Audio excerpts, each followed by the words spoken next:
साथियों नमस्कार। नवक्रांति मीडिया में आपका स्वागत है। रात का समय है और मैं इस समय मौजूद हूं श्यामा प्रसाद मुखर्जी सिविक सेंटर में। यह दिल्ली नगर निगम का मुख्यालय है, यानी कि हेड ऑफिस है और दिल्ली की सबसे ऊंची इमारत है। आप जानते हैं कि यहां पर किसकी सत्ता चलती है, यानी कि किसकी तूती बोलती है। आप कहेंगे कि भाई भारतीय जनता पार्टी की तूती बोलेगी यहां पर, क्योंकि उनकी सरकार है। और जाहिर है दिल्ली नगर निगम में महापौर का पद सबसे बड़ा होता है, तो यहां पर मेयर की तूती बोलती होगी।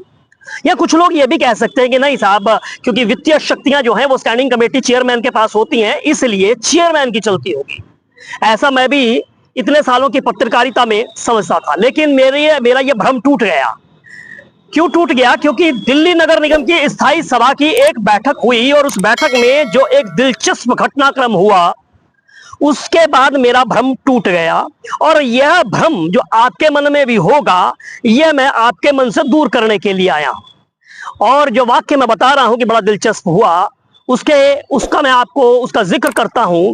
दिल्ली नगर निगम की स्टैंडिंग कमेटी की बैठक थी। वैसे आज हाउस की भी बैठक थी, साधारण सभा की बैठक थी, लेकिन यह बैठक जैसा कि हमेशा होता है हंगामे की भेंट चढ़ गई। वैसे तो देश के अंदर ना संसद चल पाती है, ना दिल्ली के अंदर विधानसभा चल पाती है, और दिल्ली नगर निगम की स्थिति भी यही है। लेकिन स्टैंडिंग कमेटी की बैठक हुई कल, और उस स्टैंडिंग कमेटी की बैठक में एक बड़ा दिलचस्प वाक्य जो है वो सामने आया, जिसमें जो है वो अलग अलग मुद्दों पर चर्चा चल रही थी।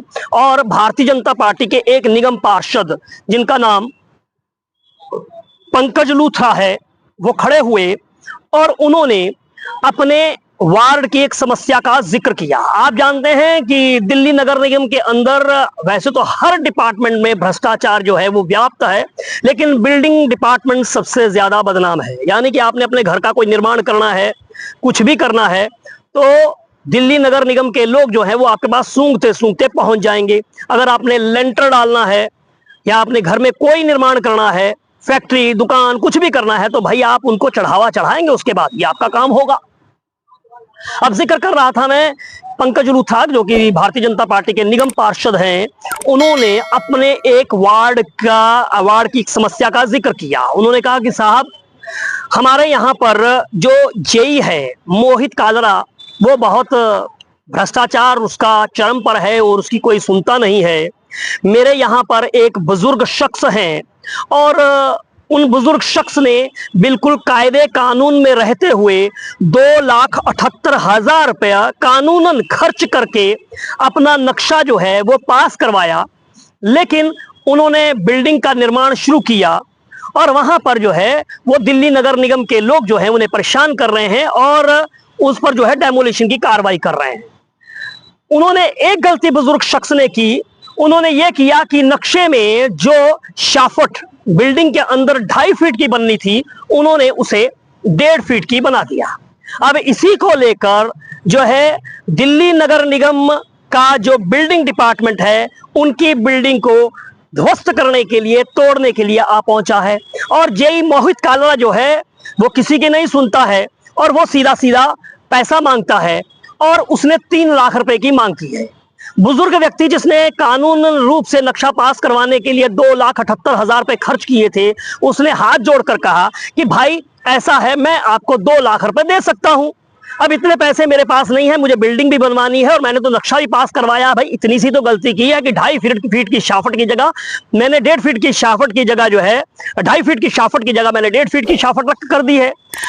अब जेई साहब का आगे से यह कहना था, जैसा कि निगम पार्षद लूथरा बताते हैं, कि उसने कहा है कि भैया हमें यहां पर डीसी साहब को भी हिस्सा देना पड़ता है। यहां पर डीसी साहब जो है वो बादल साहब हैं, बादल कुमार हैं, और उनको भी हिस्सा देना पड़ता है।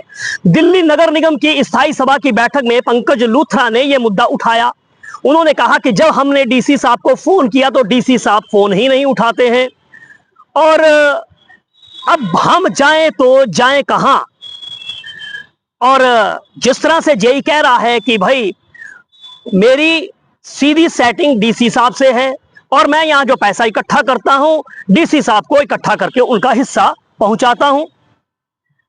यह बात सुनकर जो सभा में बैठे हुए, साधारण सभा की बैठक के अंदर, माफ कीजिएगा, स्टैंडिंग कमेटी की बैठक में बैठे हुए बादल कुमार, जो कि उस इलाके के जो है डीसी हैं, वो खड़े हो गए, वो भड़क उठे, बादल गरजने लगे।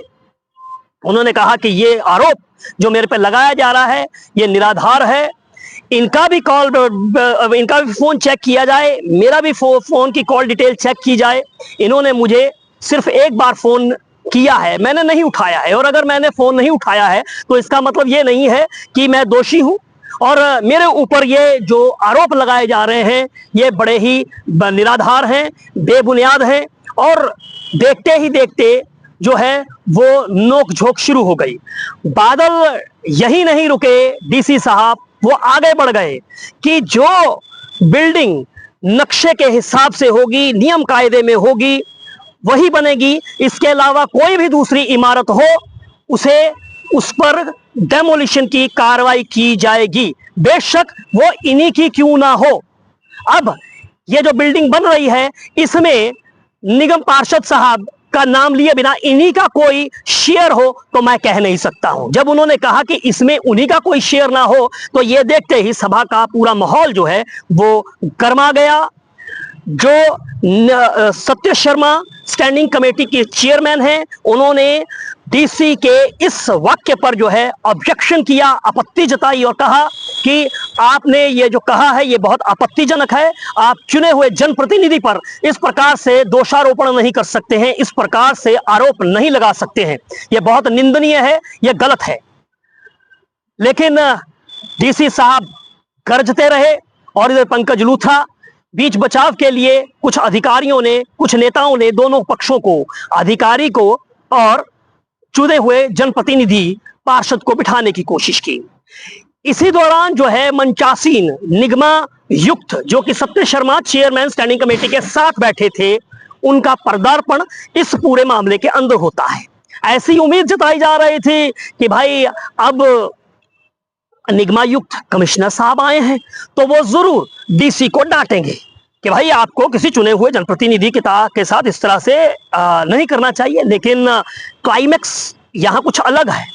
निगमायुक्त का जो एक्सपेक्टेशन थी दूसरों की वो वैसा नहीं हुआ। उन्होंने जो है वो बिल्कुल पलटकर जो है पंकज लूथरा को ही आड़े हाथों लिया और जमकर फटकार लगाई। उन्होंने कहा कि इस तरह के निराधार बेबुनियाद आरोप नहीं चलेंगे। क्या आपके पास इस बात का कोई प्रमाण है? क्या आपके पास इस बात का कोई सबूत है? आपने आरोप लगा दिए इस तरह से। निगमायुक्त यहां चुप नहीं हुए, वो इसके आगे बढ़े। उन्होंने कहा कि ये हो क्या रहा है, ये तो ब्लैकमेलिंग का धंधा चल रहा है, ये ब्लैकमेलिंग हो रही है। यानी कि सीधा सीधा आरोप न सिर्फ निगम पार्षद पर बल्कि तमाम निगम पार्षदों पर लगता हुआ दिखाई दिया। एजेंडे पर चर्चा नहीं होती है और ऐसे विषयों पर चर्चा होती है। यहां पर एजेंडे पर चर्चा क्यों नहीं की जा रही? और मेरे अधिकारी पर कोई इस तरह से आरोप लगाए, ये नाकाबिले बर्दाश्त है, इसे बर्दाश्त नहीं किया जाएगा। और we should not become the tool in the hands of blackmailers. अंग्रेजी के अंदर उनका ज्ञान जो है वो शुरू हुआ। और उसके बाद तो ऐसा लगा कि जैसे पूरी की पूरी सभा को सांप सूंघ गया। एकदम साहब पिन ड्रॉप साइलेंस हो गई, एकदम सब चुप्पी साध कर बैठे थे। और निगमायुक्त जो है वो निगमायुक्त की भूमिका से निकलकर एक टीचर की भूमिका में आ गए। और आगे बैठे हुए सारे निगम पार्षद जो है वो ऐसा लग रहा था कि जैसे वो बिल्कुल एक बालकों की भांति किसी कक्षा में बैठे हुए बिल्कुल वो अपने टीचर की डांट सुन रहे थे। ये क्या चल रहा है? ये ब्लैकमेलिंग का धंधा चल रहा है। ये लफंगाई नहीं चलेंगे, हम यहाँ काम करने आते हैं, लफंगाई करने नहीं आते हैं। यानी कि निगमायुक्त क्या क्या बोल गए और तमाम निगम पार्षद, सत्ता पक्ष और विपक्ष के निगम पार्षदों की खिग्गी बंध गई साहब। वहां पर कोई बोलने वाला नहीं था। इसके बाद जो है कुछ समय बाद माहौल शांत हुआ। एक और निगम पार्षदा भारतीय जनता पार्टी की बोलने के लिए खड़ी हुई, नाम था शिखा भारद्वाज। शिखा भारद्वाज ने अपनी शुरुआत की। उन्होंने कहा कि साहब दिल्ली के अंदर जो है बहुत सारे स्पा सेंटर्स चल रहे हैं, यहाँ पर गलत धंधे होते हैं, उस स्पा सेंटर की आड़ में इस पर निगम को कार्रवाई करनी चाहिए। निगमायुक्त फिर बोल पड़े कि भाई और भी तो बहुत सारे मुद्दे हैं, उन पर भी चर्चा हो सकती है। अगर आप उन जनता से जुड़े हुए मुद्दों को उठाएंगे तो लोग आपकी वाहवाही करेंगे, लेकिन अफसोस है कि इस तरह के मुद्दे जो है वो आते हैं। मुझे तो आज तक किसी ने नहीं कहा सेंटर्स चलते हैं।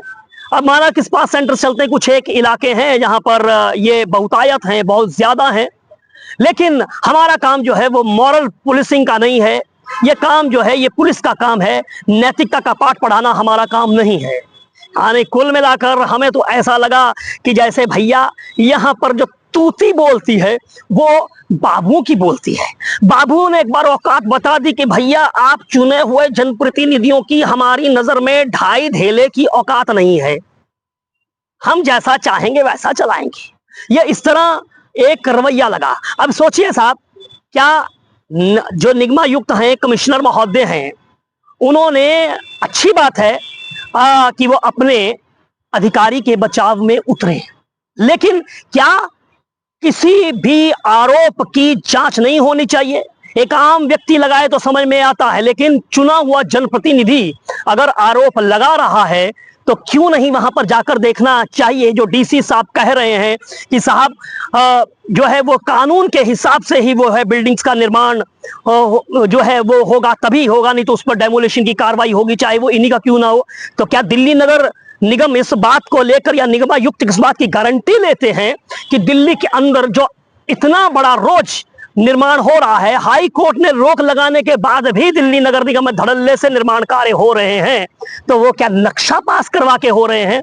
बिल्कुल पड़ोस में पुरानी दिल्ली का इलाका है, इसी दिल्ली नगर निगम के साथ में सटा हुआ। हाई कोर्ट के इंटरवीन के बाद, आदेश के बाद आज भी वहां पर निर्माण जो है वो धड़ल्ले से चल रहा है। माना निगमायुक्त साहब बहुत ईमानदार व्यक्ति हैं और हो सकता है कि उनके जो अधिकारी हो वो भी दूध के धुले हो, लेकिन उसकी निष्पक्ष जांच नहीं होनी चाहिए। जाइए, जाकर देखिए, मोहल्ले में देखिए, एरियाज के अंदर देखिए कि कितनी बिल्डिंग्स जो हैं वो नक्शे के हिसाब से पास होकर बनवाई गई हैं। और निगमायुक्त साहब, होता यह है कि हमारे बाबू जो हैं वो एयर कंडीशंस ऑफिसर्स के अंदर बैठकर नीतियों का निर्माण जरूर करते हैं, लेकिन जमीन पर कम उतरते हैं। और लेकिन अगर आप जमीन पर जाकर देखेंगे तो आपको दिखाई देगा कि वो अवैध निर्माण, ज्यादातर अवैध निर्माण हो रहा है। वो किसी नक्शे को नहीं मानता है, सिर्फ अधिकारी जी की जेब घी गर्म कीजिए और आप जो चाहिए कीजिए, कितनी भी मंजिला इमारत जो है वो कीजिए अपनी बला से। हर मॉनसून के मौसम में इमारतें गिरती हैं, लोग मरते हैं, लोग दबते हैं, कौन पूछता है? इंक्वायरी बिठा दी जाती है, जांच कमेटियां बिठा दी जाती हैं और कुछ दिनों के बाद सब भूल जाता है। बाबूशाही से देश चलता है। लेकिन सवाल यहां पर चुने हुए सत्ता पक्ष से है, जिसको जनता ने चुनकर भेजा हुआ है। अगर वहां पर चुने हुए जनप्रतिनिधियों की ही ढाई ढेले की औकात है तो फिर क्या कहा जाए? ऐसा तभी हो सकता है जब हमाम में सब नंगे हैं। अब नंगा कौन ज्यादा है, यह सवाल उठता है, क्योंकि इस हमाम में वो पुलिस वाले भी नंगे हैं, वो नेता भी नंगे हैं और ये प्रशासनिक अधिकारी भी नंगे हैं। अरे भैया, जनता है, मरने दीजिए इसको। कायदा कानून बस वो जेब में रखिए, जेब भरिए और जो मर्जी करिए, ये स्थिति है। अब हैरत की बात तो ये कि अब जानकारी मिली कि निगम पार्षद को, भाई सत्य शर्मा जो स्टैंडिंग कमेटी की चेयरमैन है, उनके बचाव में उतरी थी, डीसी को फटकार लगा रही थी। निगमायुक्त के आने के बाद वो भी बिल्कुल सत्य की मूर्ति की तरह जो है वो मौन साध कर बैठ गई। सुनने में तो ये भी आया है कि प्रदेश के किसी बड़े पदाधिकारी ने, शीर्षस्थ पदाधिकारी ने फोन कर उल्टे चुने हुए जनप्रतिनिधि निगम पार्षद को ही कहा कि भैया काहे जरूरत थी ये सब मुद्दा उठाने की। यह स्थिति है, ये हालात हैं। ये बड़ी बात नहीं है कि जब भी कोई बाबू लोग फुदकते हैं तो उसके पीछे वो भी किसी ना किसी नेता के ही मुंह लगे होते हैं। बिना उसकी शह के तो कोई नेता भी जो है पर नहीं मार सकता, क्योंकि जनता असली ताकत जो है वो चुने हुए जनप्रतिनिधियों को देती है। और ये चुने हुए जनप्रतिनिधियों का दायित्व बनता है कि वो इन बाबुओं से काम करवाए, लेकिन वो तभी करवा सकते हैं जब वो खुद ईमानदार हैं। लेकिन साहब हम तो पहले कह चुके हैं, हमाम में सब नंगे हैं, सब मिलकर खाते हैं। तो ऐसे में अगर अधिकारी नेता के कपड़े फाड़े, कपड़ा जो है वो नेता के अधिकारी फाड़े, तो कोई बड़ी बात नहीं है। क्योंकि जब बैठकें होती हैं तो बैठकों में इस तरह के मुद्दे जो हैं कई बार प्रेशर टैक्टिक्स का काम करते हैं, मुद्दे उठाए जाते हैं, अधिकारियों पर दबाव बनाए जाते हैं। लेकिन वास्तविकता यह है कि कितने अधिकारी ईमानदार हैं, कितने नेता ईमानदार हैं, लेकिन कितने भी हो बेईमान, लेकिन फिर भी हम तो यही कहते हैं कि मेरा भारत महान, क्योंकि मैं बाबा साहब भीमराव अंबेडकर की इस मूर्ति के नीचे बैठा आपको ये पूरा घटनाक्रम बता रहा हूं। आप इस मुद्दे पर अपनी क्या राय रखते हैं, हमें कमेंट बॉक्स में जरूर दें। नमस्कार।